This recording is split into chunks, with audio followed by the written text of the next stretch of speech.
My husband keeps calling me Judy, but that's not my name, and I'm afraid for my life. This story comes from Reddit user Let's Split Up. Before the video starts, if you enjoy my content and want to support me, please feel free to like this video and subscribe. I'm sitting here trying not to feel foolish, too scared to leave my bedroom. I don't know what to do. I'm at my wits' end. Please send help. Ricky and I were on a hiking trip earlier this week. We were winding along a trail deep in a gorge, and it was just after sunset, so the gorge was dark with shadows.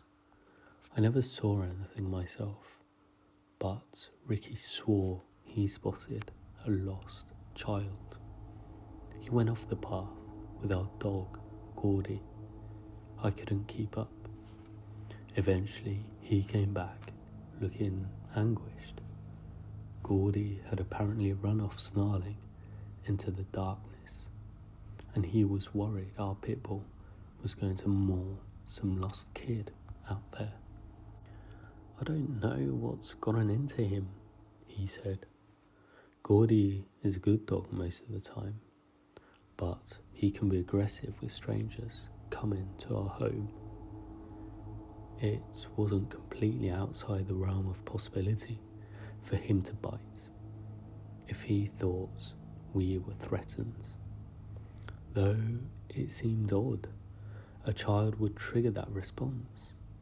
I pressed my husband for a description of this child, and he admitted he didn't get a good look, but said he thought the kid was naked and that he mostly thought it was a child because he heard talking. I suggested he may have heard a baby deer or another animal, and wouldn't that be something Gordy would be more likely to chase? And wouldn't a talking kid, answer or shout? He agreed. Even so, we searched a while longer before the twilight became too dark and we returned to the cabin we were staying at. The next morning, Gordy was back, scratching at the cabin door. We'd lost the spark for hiking, so we cut our trip short and drove back home. That's when it got all strange. I have insomnia sometimes, so I stay downstairs watching TV while Ricky sleeps upstairs. I was on the sofa, glazed over, watching some late night show, when I heard talking. I assumed it was Ricky, but I couldn't make out any distinct words. I called out, and there was no reply. I went back to watch my show, but a while later heard it again, so I got up and went to the kitchen. There was a child in our kitchen, or at least that was my first impression in the dim lighting, but it wasn't a child. It was Gordy. Our dog was standing on its hind legs, just standing in the middle of the room. Shoelaces of drawn dribbling from his jaw, and he was making these grunting sounds. He stopped the moment I came in, and he was back on all fours again, looking at me. When I told Ricky, he said I must have been seeing things, but I'm telling you, the dog was on his hind legs, trying to walk. The next morning, Ricky kept teasing me about Gordy and saying stuff to our dog like, "Hey Gordy, grab me a cup of coffee, would ya?" Or, "Hey, can you answer the phone for me?" Gordy would just stare at him. Honestly, he he was still acting a little strange. But after Ricky's teasing, I was done worrying about the dog, so I left for work. I was on lunch break when I got a text from Ricky. Heard talking, thought it was you, but just found Gordy downstairs. Something is wrong. He's making weird noises, and I think he's got mange. He's losing some skin. On my way to the vet, I called, but Ricky never talks on the phone while he's driving, so it didn't surprise me when it went to voicemail.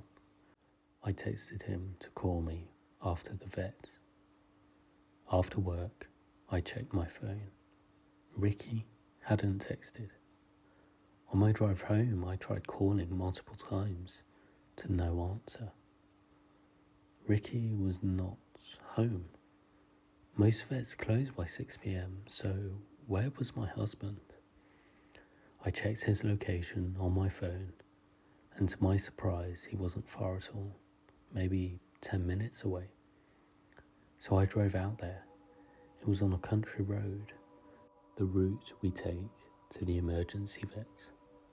And at first, I didn't see his car anywhere. I finally found it when I noticed some grass flattened beside the road that his car had veered off into a ditch. By now, the sun was setting. I noticed the driver door open and muddy footprints. Ricky's phone was in the passenger seat.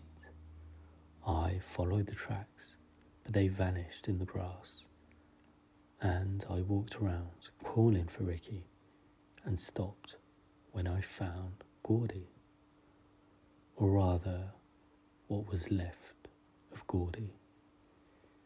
I should have taken a picture, but I was so distressed.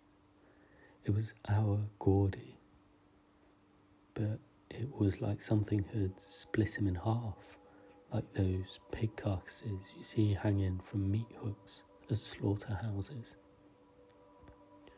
I could even count his ribs.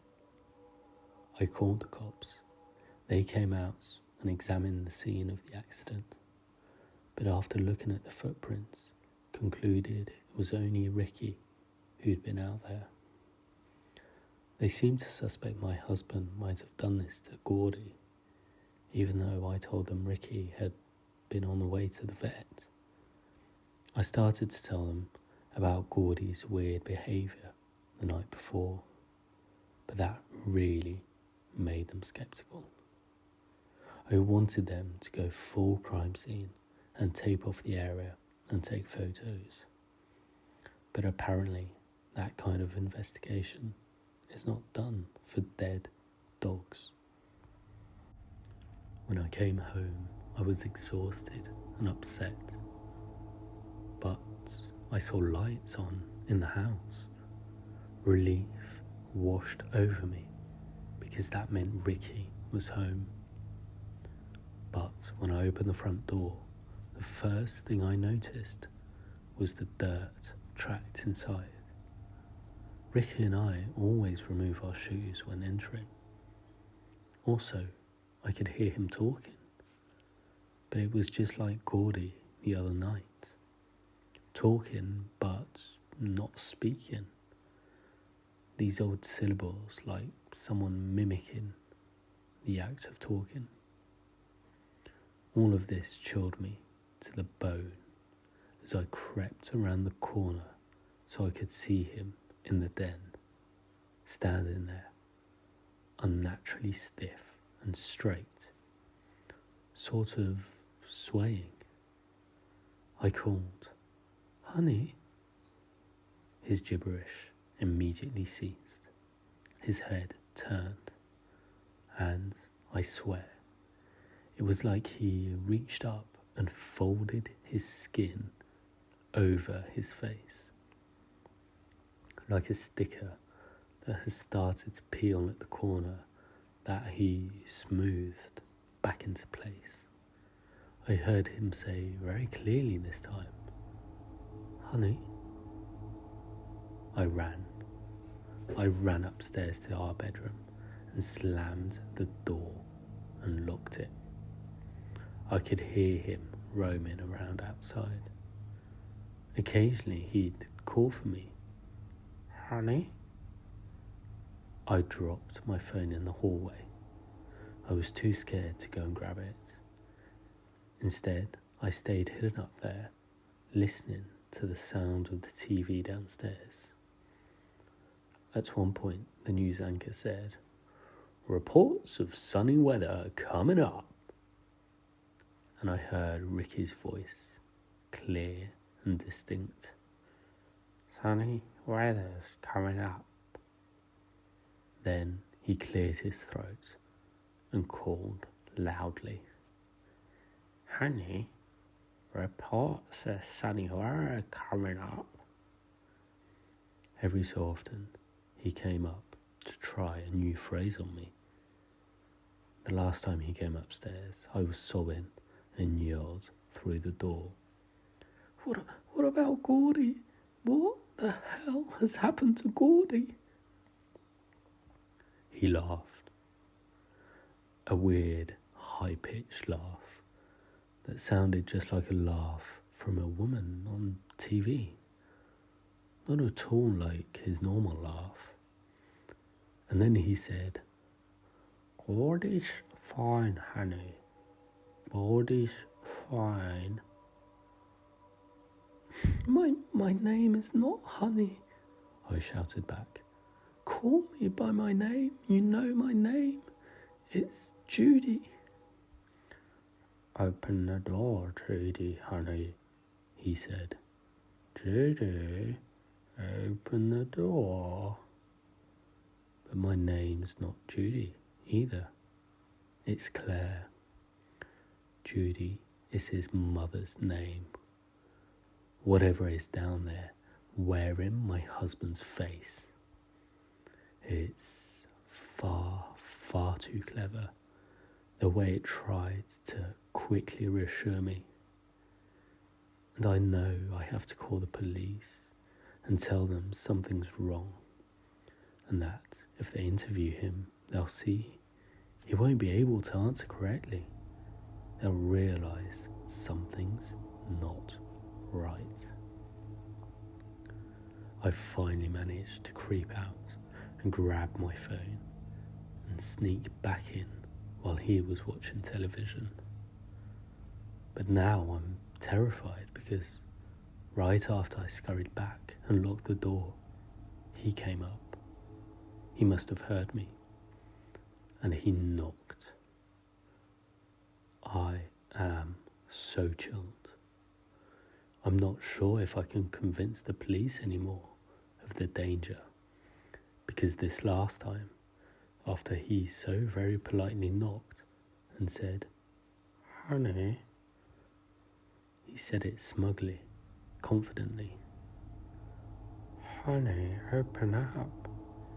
Everything's fine. Claire, honey, open the door, Claire."